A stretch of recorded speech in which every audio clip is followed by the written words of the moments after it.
Hello everyone, welcome back to my channel. Welcome to let's আড্ডা with Somen. আর আমি সোমেন চলে এসেছি নতুন একটা ভ্লগ নিয়ে। সকাল থেকে উঠেছি কাল রাত থেকে, মানে গতকাল রাত থেকে না খুব শরীরটা খারাপ। আমি জানি না কেন বুকের এখানটা খুব ধুক ধুক ধুক ধুক করছে আর খুব কষ্ট হচ্ছে। জানি না মার কাছে চলে যাব কি না, কিন্তু খুব কষ্ট হচ্ছে, সত্যি কথা বলছি। এত খারাপ লাগছে, নিজের শরীরটা খুব খারাপ লাগছে। আমি ইতিমধ্যে পড়ানো থেকে চলে এসেছি, এখন বাজে দুপুর 2টো। আর আমি এখন ভিডিওটার মানে স্টার্ট করছি, কিন্তু এরপরে তোমরা ভিডিওতে আরও কিছু দেখতে পারবে। মানে সকালবেলা আজকে মানে স্কুলে দিতে গিয়েছিলাম ভাগ্নেকে। সোয়েটের প্রবলেমটা না, সত্যি কথা বলছি, কমছেই না। অতিরিক্ত সোয়েট, একটা সাধারণ আজকের ওয়েদারটা এমন কিছু কিন্তু রৌদ্র ছিল না যখন আমি বেরিয়েছি। মোটামুটি ওই ক্লাউডি ওয়েদার ছিল। তো আমি সেই টাইমে গিয়েছি ব্যাগ কাঁধে নিয়ে, এবং পুরো পিঠটা তো ভিজেই গেছে, পুরো শরীর যেন ঘর্মাক্ত হয়ে রয়েছে। আমি এটার থেকে যে কি করে মুক্তি পাবো আমি জানি না। তোমরা যদি কেউ জেনে থাকো অতিরিক্ত ঘাম থেকে মুক্তির উপায়, তাহলে অবশ্যই আমাকে কমেন্টে জানাতে পারো। আমি সত্যি আর পাচ্ছি না। আমি হোমিওপ্যাথি ওষুধ খাই, তো হোমিওপ্যাথি ওষুধ প্রায় আমি এই নিয়ে 7-8 বার খেতে, মানে একটা ওষুধ তো 1 সপ্তাহ দেয়, 7-8 বার খেলাম। মোটামুটি ওই 2 মাস মতো আমি খাচ্ছি, কিন্তু আমার সত্যি কথা বলছি কিচ্ছু রেজাল্ট আমি দেখতে পাচ্ছি না। অ্যাজ ইট ইজ যেরকম ছিল সেরকমই, আমি তো কোনো রেজাল্টই দেখতে পাচ্ছি না। অতিরিক্ত বেড়েছে তো কমেনি। কি করব বুঝতে পারছি না, সত্যি কথা বলতে। আবার অ্যালোপ্যাথি দেখাবো কি না নিজেও বুঝে উঠতে পারছি না। আর কি বলবো, শরীরটাও খুব খারাপ, দুর্বল মতো হয়ে আছি, জানি না কেন। আমার খুব বুকটা ধুকধুক করছে আর খুব কষ্ট হচ্ছে। এটার জন্য ডাক্তার দেখাতে পারলে বোধহয় ভালো হতো। এখন এই মুহূর্তে খুবই এটা ওটা নিয়ে ব্যস্ত। ভাগ্যকে আজকে স্কুলে দিতে গিয়েছিলাম, ওই যে বললাম খুব সোয়েট হয়েছে। ওকে স্কুলে দিয়ে ফিরে এলাম। তারপরে তো আর গেছিলাম, তারপর টিউশন পথে একটু খেয়েছি। ভাবো, খাওয়ার ভিডিওটাও নিতে ভুলে গেছি। তো শরীরটা খারাপ না, এসে শুয়েছিলাম, ভাবলাম রেশনে যাবো, আজকেও যাওয়া হলো না কোনো কারণবশত। ওই যে বৃষ্টি এগুলো একটু, তারপরে আর তার মধ্যে নিজের শরীরটাও ভালো লাগছিলো না, ব্যাস এইভাবে যাওয়াই হলো না। আর এখন সত্যি কিছু করবো না। আমি ভাত একটু একটু ডাল ছিল গতকালের, এছাড়াও একটা ভাজা ছিল, আর দিদি বেলাতে একটা চচ্চড়ি দিয়ে গেছে। তো দিদি তো আজকে গেছে রেশন অফিসে রেশন কার্ডের কিছু সংশোধন করাতে, ওর যেহেতু সারনেমটা এখনও চেঞ্জ হয়নি। তো আমি সেগুলো খেয়ে আর পড়ে চলে গিয়েছিলাম পড়াতে। আজকে পড়ানোও খুব কম ছিল, টাচউড। কেন বলো তো, কারণ কালকে হচ্ছে সেকেন্ড পেপার ইংলিশ পরীক্ষা, আমি যাকে পড়াই। তো তার শুধুমাত্র ডিকটেশন, স্পেলিং আর বেঙ্গলির মধ্যেও শুধু ছিল তোমার বানান লেখা, শ্রুতিলিপি, এগুলোই লিখি। আর জিকেটা একটু পড়াতে হলো, কনভারসেশন, যেটা কনভারসেশনটা পড়িয়ে আমি চলে এসেছি। মোটামুটি আজকে 1 ঘন্টাও লাগেনি, 1 ঘন্টার কম লেগেছে পড়াতে। চলে এসেছি আর এসে শুয়েই ছিলাম। ভাবলাম ব্লগে কিছু কথা তোমাদেরকে বলি, না বললেই নয়। তো এই ভিডিওতে বললাম। এবার শুয়ে পড়বো, আর ভালো লাগছে না, সত্যি কথা বলছি। এবার খুব কষ্ট হচ্ছে, একটু শুই, আবার যখন একটু পরে উঠবো, যদি তোমাদেরকে কিছু বলার থাকে বলবো। দেখো, সকালবেলা ঘুম থেকে উঠেই শুধু নিচে পা দিয়েছি, ভাবলাম এই ভিডিওটা করা খুব দরকার। কেন বলো তো, আমাদের বাড়ির বাইরে প্যান্ডেলটা খুলছেই না। আর তার ফলস্বরূপ কি হচ্ছে সেটা তোমাদেরকে শুধু দেখাচ্ছি। আমাদের ঘরের অবস্থাটা, শুধু পরিণতিটা দেখো তোমরা। মানে জল ছাড়া মনে হচ্ছে পুরো জল ভর্তি, পায়ে পুরো জলের ছাপ বসে যাচ্ছে। আর এইগুলো পুরো জায়গাটা পুরো শুধুমাত্র ড্যাম্প থেকে হয়েছে। ঘরে যেহেতু এতটুকু রৌদ্রকিরণ ঢুকছে না, যার ফলে এইরকমটা হয়েছে। মানে এগুলো কি করে যে আমি মানুষকে বোঝাবো আমি বুঝতে পারছি না নিজেও। যখনই বলছি মানুষের হয়তো খারাপ লাগছে, সেটা শুনতে হয়তো শ্রুতিকটুর লাগছে, হ্যাঁ, কিন্তু এইটা হচ্ছে বিষয়, এটা হচ্ছে ফ্যাক্ট। এই দেখো আমার কি পরিস্থিতি ঘরের।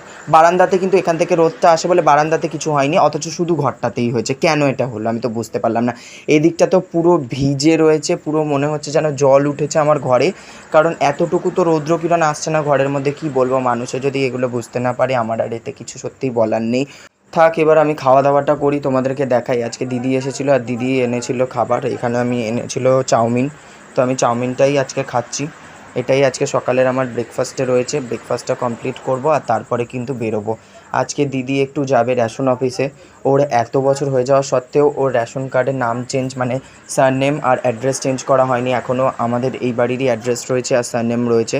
তো চেঞ্জ করছে ঠিকই, আমি ওকে বলছিলাম যে হয়তো সারনেমটা চেঞ্জ করছিস, ইটস ওকে, বাট অ্যাড্রেসটা চেঞ্জ করাটা কি ঠিক হচ্ছে? কারণ তুই তো এরপরে এখানে ফাইনালি শিফট করবি। হ্যাঁ, খুব শীঘ্রই আমার দিদি এখানে শিফট করতে চলেছে, তোমাদেরকে আমি এই ভিডিওর মাধ্যমেই জানালাম। আর ভালোই হচ্ছে, শিফট করছে। আমিও খুব একা একা থাকি, আমারও খুব এই একাগ্রতাটা একাকিত্বটা দূর হবে আই থিঙ্ক।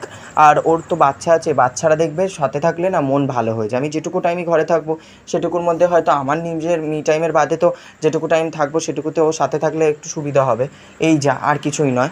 আর মোটামুটি এইভাবেই চলবে। তো একদিকে ভালো হলো কেউ সাথে থাকলে আমিও একটু জোর পাই। আমি একা একা থাকি সম্পূর্ণভাবে, বিপদ আপদ মানুষের হতেই পারে। এখনও আমি সেই কবলে পড়িনি, কিন্তু কখন পড়তে পারি সেটা তো বলা যায় না, তাই জন্যই আগে থেকে আমি এই সতর্কটা নিচ্ছি। তো যদি ও চলে আসে তবে হবে, সেক্ষেত্রেও তো ঘর বাড়িটা নিজের মতো করে একটু মডিফাই করবে। এদিকটা তো আমার যেইগুলোতে আমি থাকি তোমরা দেখতে পাও সেগুলো আমারই, আর যেগুলোতে দিদি আসবে সেগুলো অন্য দিকটা, ওই দোকানের ওই দিকটাতে।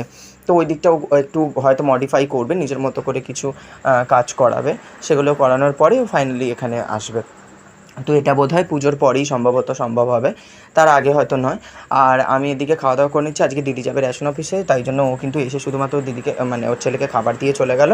এবার আমি ওকে নিয়ে স্কুলে দিতে যাব, আজকে স্কুলে দিতে যাব। আর দিদি বলে দিয়েছে যে যখন স্কুলে যাবি একটু জেনে আসবি যে কটার সময় ছুটি হবে। আর আমাদের এদিকে রাস্তার যা অবস্থা তোমাদেরকে আর বলার মতো কিছু না। যখন গিয়েছি অনেকগুলো রাস্তা ঘুরে ঘুরে ঘুরে ঘুরে আমাকে পৌঁছতে হলো।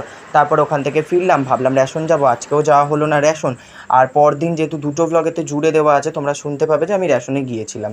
তো তারপরে আমি চলে গিয়েছিলাম টিউশন পড়াতে। আর টিউশনে আজকে কিন্তু সেরকমভাবে তার কোনো সেরকমভাবে পড়া ছিল না, তার একটা কারণ আছে। কারণ তার ইংলিশ সেকেন্ড পেপার, যেখানে শুধুমাত্র ডিকটেশন আর স্পেলিংয়ের পরীক্ষা ছিল, তার জন্য সেইগুলো লিখিয়ে দিয়ে আমি চলে এসেছিলাম। আর পরদিন ছিল বাংলার শ্রুতি লিখন আর বানান পরীক্ষা। তো সেটার জন্যও আমি কিছুটা করিয়ে দিয়ে এসেছি এখানে। তারপরে এসে খেতে বসে গেছি। আজকে ছিল ভাত, এদিকে ছিল ডাল, এদিকে ছিল একটা সবজির ঘন্ট, আর এদিকে ছিল কিন্তু ধোকা আর যে বড়ি দিয়ে সুন্দর করে একটা তরকারি, আলু দিয়ে ঝোল, খেতে বেশ ভালো লেগেছিলো। এই ছিল আজকের আমার লাঞ্চে। এগুলো দিয়ে খাওয়া দাওয়া কমপ্লিট করলাম। শরীরটা এত খারাপ যে আমি ক্যামেরাটা অন করে আবার খাবার ভিডিওটা নেব সেটাও পারিনি। এটা পরদিনের ভিডিও। পরদিন আমার লাঞ্চে অনেক কিছু ছিল। এখানে ছিল ভাত, এদিকে ছিল ডাল, ওদিকে ছিল আলু ভাজা, আর তোমরা যেটাকে বলো চিচিঙ্গে ভাজা বা ঝিঙে, যেটাকে চিচিঙ্গে ঝিঙে একই জিনিস, আমি মনে হয় ভুল বললাম। তো এরপরে ছিল কিন্তু আমাদের মাছের যে কাঁটা দিয়ে চচ্চড়ি হয়, সেটা আমার দিদি খুব সুন্দর করে, সেইটাই ছিল মাছের কাঁটা চচ্চড়ি, আলু দিয়ে ঝোল, একেবারে ঝাল ঝাল। আর এদিকে ছিল কিন্তু মাছের ঝোল। মাছের ঝোলটা হয়েছিল বলেই, মাছ থেকে এক্সট্রা কাঁটা এসেছিলো বলে এই কাঁটা চচ্চড়িটা করেছে। সত্যি খেতে খুব ভালো লেগেছে। অন্যান্য সময় করে খুব শুকনো শুকনো করে, আজকে ঝোল করেছে। ঝোলটাও সত্যি কথা বলছি খুব ভালো লাগলো খেতে। এরপরে কিন্তু ছিল এখানে মাছের ঝোল, 2 পিস রুই মাছ দিয়ে আজকে করেছিল, আর দাগার পিস আমার পাতে পড়েছিল, খুব ভালো লেগেছে খেতে। ওদিকে ছিল ঝিঙে আলু দিয়ে দিদি করেছিল। আর আমি এখানে সাধারণভাবে একটু ডাল নিলাম, পাতলা ডাল, আর তার সাথে নিলাম হচ্ছে গোল গোল করে আলু ভাজা। এইটা দিয়ে কিন্তু খাওয়া দাওয়াটা মোটামুটি শুরু করছি আমি। আর এদিকে খাওয়া দাওয়াটা শুরু করে ফেললাম। চলো এবার তোমাদের বলি আজকের দিনটা। এটা কিন্তু পরদিনের ভিডিও। পরদিন সকাল থেকে ইন্ট্রো না দিতে পেরেছি না কিছু, শরীরটা এত খারাপ জানি না কেন। বুকটা খুব ধুক ধুক ধুক ধুক করছে, ভয়ও জানি না ভয়ের থেকে হচ্ছে কি টেনশন থেকে হচ্ছে। আমি ডক্টরের কাছে যখন গেলাম উনি বললো যে আমার নাকি মেন্টালি আমি এখানে নেই, মানে ফিজিক্যালি যেখানেই আছি মেন্টালি আমার অন্য জায়গায় আমি বিলং করছি, এই জন্যই এটা হচ্ছে। উনি তো পুরোপুরি আমার চেক করলো, ওই যেটা দিয়ে ওনাদের যন্ত্রপাতি দিয়ে সমস্ত কিছু চেক করলো, আঙুলে একটা মেশিন দিয়ে চেক করলো। বললো মেশিন তো বলছে তুমি পুরো সুস্থ আছো, তুমি বলছো বুক ধুর ধুর থক থক করছে, বুক ধুকপুক করছে, ভয় ভয় লাগছে। আর বুকটাতে না খুব মানে হার্টবিটটা নিজের মনে হচ্ছে খুব বেড়ে গেছে, কিন্তু উনি বললে এটা কিছুই হয়নি। তো এই আর কি। তো আজকেই আমি গিয়েছিলাম রেশনে, তারপর টিউশন পড়াতে গিয়েছিলাম। দেখো কালকে ব্লগ আসেনি, আমারও শরীরটা ভালো নেই, মন মেজাজ জানি না কেন ভালো নেই কিছু কারণবশত। সেই জন্য তোমাদের কাছে আমি ব্লগ ঠিকঠাক মতো দিতে পারছি না। আর শরীরটা খুব একটা ভালো নেই, তো ওই জন্যই প্রধানত এটাই হচ্ছে প্রধান কারণ। আর আজকে সকাল থেকে মানে এনার্জি পেয়ে গেছি বলতে পারো। সকাল থেকে প্রচুর কাজ করেছি, কিন্তু তোমাদেরকে দেখানো হয়নি। আজকে ফাইনালি রেশন ধরেছি। হ্যাঁ রেশন ধরেছি। আর চাল অনেকটা কমে গেছে। আর এতদিন পরে একটা কার্ড ক্যান্সেল হয়ে গেল, সেই জন্য। তো মাত্র 4 কেজি চাল পেয়েছি। 5 কেজি বরাদ্দ আমার কার্ডে, সেখানে 4 কেজি দিল। এই মাসে আমি কিছু বললাম না ঠিকই, কিন্তু নেক্সট মান্থে আমার সাথে একটা আর্গুমেন্ট হবেই। এটা আর্গুমেন্ট না, ইটস অ্যাবাউট আমি বলবো যে আমার যেটা অধিকার সেটা আমাকে দিতেই হবে, এবং যেটা ন্যায্য, আমি বলছি না অন্যায্য কিছু দাও, আমার যেটা প্রাপ্য সেটা আমাকে দিতেই হবে। এই হচ্ছে ব্যাপার। আর আজকে চাল নিয়ে তারপর এলাম, তারপর প্রচুর কাচাকুচি করেছি। কাচাকুচিগুলোকে আমি সব মেলে দিয়েছি বাইরে, এখনও জামা কাপড় তোলাও হয়নি সেই অর্থে।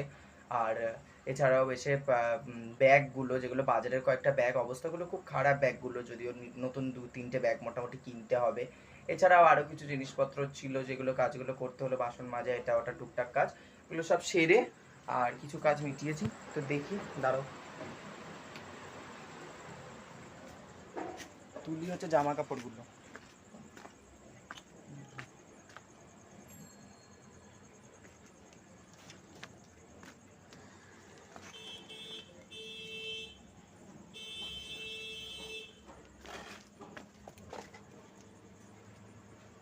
বাইরে পুরো অন্ধকার হয়ে গেছে, আর এখন এখানে জামা কাপড় তুলছি না, একবারে সব তোলা যাবে না, দুবারে আসতে হবে। প্রচুর কাচাকুচি হয়েছে, যেটা দেখে বুঝতেই পারছো, তবে সবগুলো এখনো ভিজে ভালোই, তো এগুলোকে এক জায়গায় রাখি। আবার একসাথে অনেকক্ষণ রেখে দিলেও আবার এই রুমালটা শুকিয়ে গেছে, রেখে দিলাম ক্লিপগুলো, আর বাকিগুলো পরে তুলবো, তোমাদেরকে অবশ্যই দেখাবো। ব্লগটা বেশি লেন্দি করলাম না আজকে, তোমরা এমনিই দেখতে পেলে দুদিনের মিলিয়ে আজকে ব্লগ দিয়েছি, জানি না কেন। তো এই ছিল ভিডিও, কেমন লাগলো অবশ্যই কমেন্টে জানিও। যদি ভিডিওটি ভালো লেগে থাকে তাহলে এখনই লাইক করে দিও, সাবস্ক্রাইব করে দিও লেটস আড্ডা উইথ সৌমেন, আর পাশে থেকো আমার চ্যানেলের। ধন্যবাদ, টাটা, দেখা হবে অন্য একটি ব্লগে।